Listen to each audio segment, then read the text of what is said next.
So what we're going to be looking at today is just quickly reviewing the work that we did in Year 11 on finding the approximate middle of a set of statistical data that we have collected. So the measure of location, we're really looking at our mean, median and mode. And the thing I would like you all to try and remember is just this mean.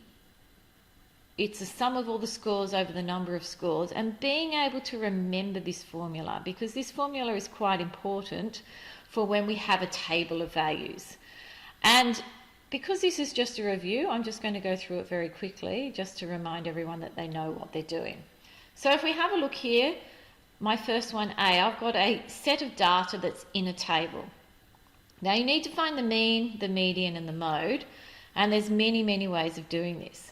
But the way I want to remind you of is being able to use the table and that formula that the mean is equal to the sum of the FX column over the sum of your frequency column.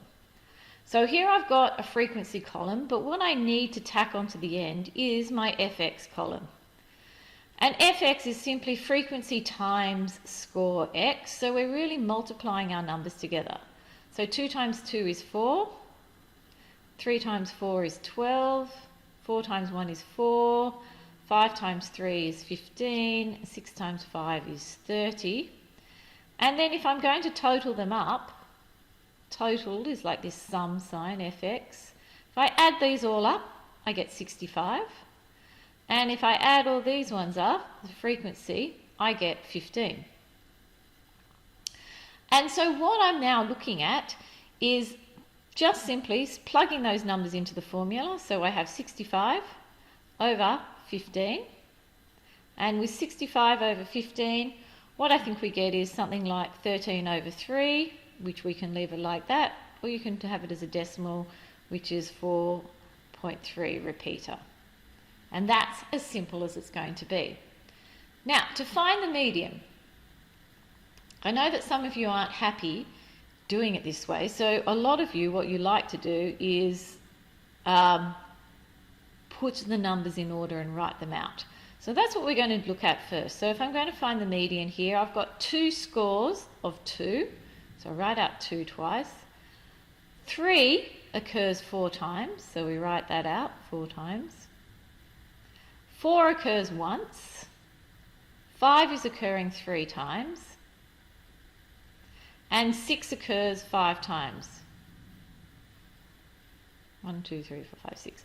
And then what you all do, count in 6. And let's do one more. And you can see that the middle, the median, is 5. So when we have our scores, we have 15 here. What I'm going to do is I'm going to halve 15, and you get a number of 7.5. Round that up, that's 8. So we're looking for the 8th score. So the first 2 scores are 2, and then the 3rd, 4th, 5th, 6th scores are 3, the 7th score is 4, and the 8th score must be here, which is 5, which I find to be a much easier way of finding it, rather than in an exam writing everything out and finding the middle number. Of course, if you can't see that, then that is what exactly you are going to have to do. And the mode here, the score that occurs the most, well, we can see that the mode here is 6 because it has the highest frequency. So the mode is 6. So now doing it all again, on the other side, we're going to find the mean. Now the best way of finding the mean is going to be to use your calculator and put everything in.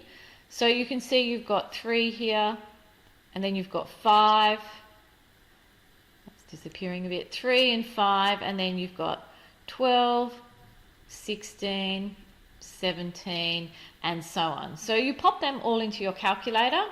I'd then press equals, and then we need to divide it by how many scores there are. 1, 2, 3, 4, 5, 6, 7, 8, 9, 10, 11, 12. We've got 12 scores.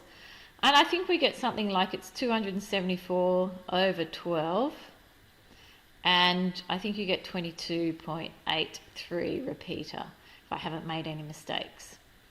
So to find the median, this is what we do. we always start here and we'll count 1, 2, 3, 4. So we work from the inside out. From the other side, we work from the outside in. 1, 2, 3, 4. And let's do 1. And let's do 1. You can see I've got 2 middle scores. So the median is going to be 20 plus 23 divided by 2. And then what you end up with is a median of 22. And you can see that these two scores are quite similar. The mode is the score that occurs the most. So we've got 2 3s here with the 20, so 23 must be the mode. And there we have it. What we have here is you can see that these scores are all very similar, 22.8, 22 and 23. On the other one, our scores were quite different because we had 5, we had 6, and we had, I think, 4.3. So they're a little bit more spread. So the measures of central tendency aren't as close for the first set of data. So what I would like you to do is to practice this, being able to do this in the quickest time possible, not always writing everything out. And if you have any questions, well, you'll know where to find me.